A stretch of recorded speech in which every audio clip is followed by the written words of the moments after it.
오늘 함께 나눌 말씀은 에스겔 35장 13절에서 15절 말씀입니다. 함께 본문 말씀을 읽겠습니다.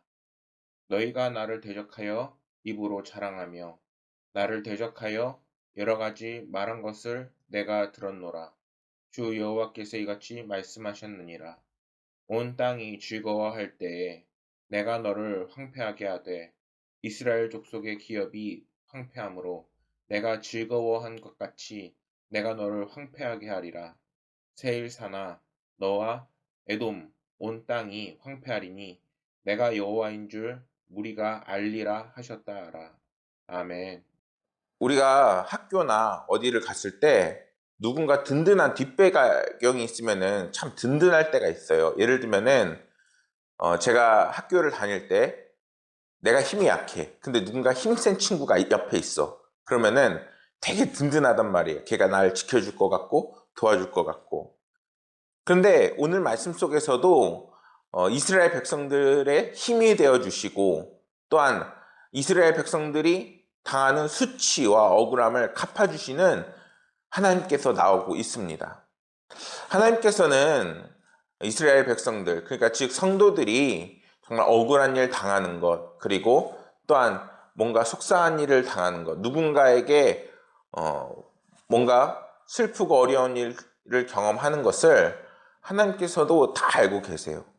그래서 그것들을 가만히 내버려 두시고 너 고통받아라 이렇게 내두시지 않는다라는 거예요. 때가 되면은 하나님께서 너희가 정말 내가 사랑하는 자녀와 백성들을 정말 비웃고 그리고 억울한 일을 당하게 한 그들을 반드시 하나님께서는 그것을 갚아주시고 그리고 우리의 정말 답답했던 마음을 풀어주시게 되어 있습니다.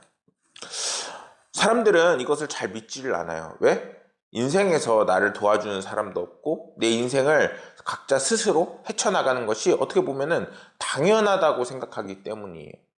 근데 하나님은 어떤 분이시냐면은 오늘 말씀에서도 알겠지만 정말 하나님을 모르는 이들에게 무엇을 깨닫게 하세요? 하나님께서 너희가 여호와인 줄 알게 하리라. 이렇게 말씀하신다는 거예요. 누구 때문에? 당신이 사랑하는 백성들을 위해서요. 오늘 말씀에서는 하나님께서 이스라엘을 핍박하고 하나님의 적이라고 여기는 에돔을 향해서 너희들이 정말 여호와 하나님을 알게 하리라 라고 지금 선포하고 계십니다. 여러분들 이 말씀이 우리에게는 따뜻하게 다가오지만 적들이 들으면 어떻게 될까요? 두려워서 떨 수밖에 없는 거예요. 여호와 하나님은 어떤 분이세요? 천지를 만드시고 우리를 만드시고 정말 만왕의 왕이시잖아요. 그런 분이 네가 감히 내가 너의 힘이 되어주려. 얼마나 든든해요. 이러한 든든한 마음을 가지고 사는 것과 오늘도 내가 정말 억울한 일을 당했어. 정말 슬픈 일이 내게 있어. 이렇게 정말 피해의식을 갖고 슬퍼하고 어려운 마음을 갖고 살아가면 우리의 삶이 어떨까요? 계속 슬플 수밖에 없는 거예요. 이방인들 눈에는 이스라엘이 완전히 멸망당하고 그 땅은 이제는 우리들이 차지할 땅이라고 보일 수밖에 없는 그런 땅이었어요. 근데 그것을 그들이 그렇게 생각하자 하나님께서는 이렇게 갚아주시려고 하고 있다는 거예요. 자신들만 생각하고 남의 불행을 자신의 이익이라고 생각하는 그런 풍토가 사실 사람들 가운데서는 만연해요. 여기에서는 에돔이라고 나와 있지만 성경에서는 이 에돔을 통해서 우리의 세상의 일반적인 이러한 다른 사람을 이겨야지만 얻는 풍토, 그리고 불의와 탐욕과 나에게 이익이 되는 것을 찾는 그런 자세, 그런 것들 역시 이 에돔에 빗대어 비판하고 있는 것입니다.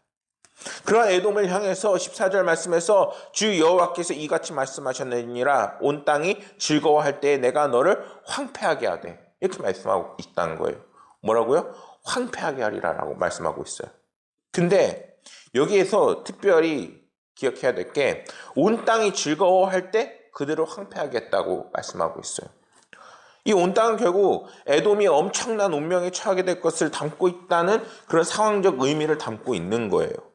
예를 들면은 바벨론에 의해서 당한 여러 나라들을 지칭하고 있는 겁니다. 그러니까 에돔 하나만 얘기하는 것이 아니라 이제는 이스라엘을 비웃고 이스라엘의 핍박을 너무나도 즐거워하고 이스라엘이 망하면 이제 저기는 내 것이라 이렇게 외치고 있는 저 무리들을 향해서 하나님의 징벌이 임하게 될 거라는 거예요. 여러분들, 가끔 성도들이 어려운 일을 당하고 슬픈 일을 경험할 때가 있어요. 근데 주변에서 보면은 물론 다른 사람에게 일어나는 실패나 불행이 어쩌면 그냥 어떻게 보면은 운이 안 좋아서 또한 뭔가 상황이 안 좋아서 일어날 수도 있어요. 근데 그것을 바라보시고 계신 분이 누구냐? 하나님이시라는 거예요.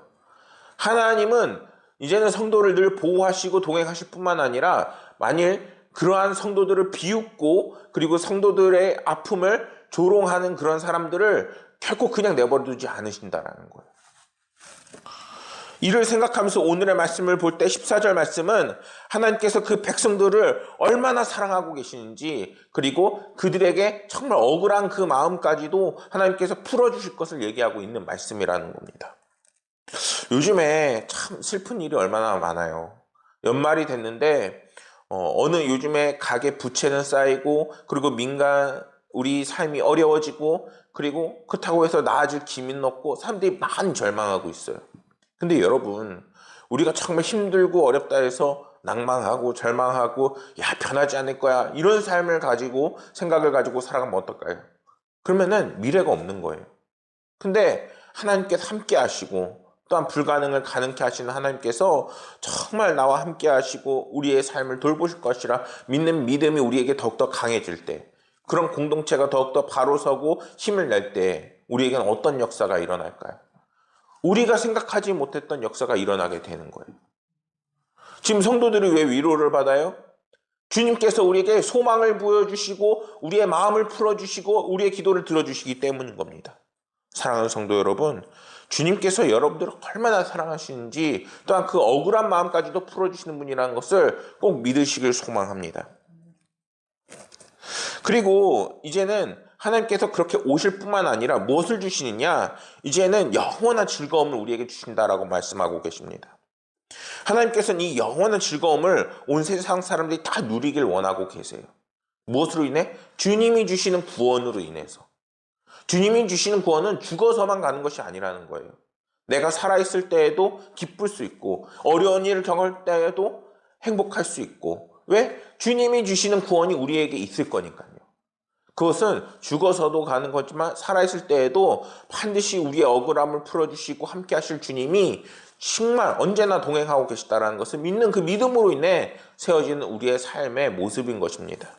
사랑하는 성도 여러분, 이제는 우리 안에 주님이 주시는 기쁨과 구원의 그 은혜와 그리고 행복에 가득 차야 되는 거예요. 그래야 소망 역시 우리 가운데 얻어지고 진정한 구원이 우리의 삶의 매 순간순간 일어나게 되어 있는 겁니다. 사랑하는 성도 여러분, 이제 늘 동행하시는 주님을 붙잡으시길 소망해요. 주님은 언제든지 우리가 주님을 붙잡고 그리고 주님의 말씀을 따라 살아가길 원하십니다. 이제는 하나님께서 정말 하나님을 여호와로 믿는 자들에게 그리고 주님을 믿는 자들에게 다시 한번 기쁨과 소망을 주심을 믿으며 그 믿음으로 날마다 승리하시기를 간절히 축원하겠습니다. 기도하겠습니다.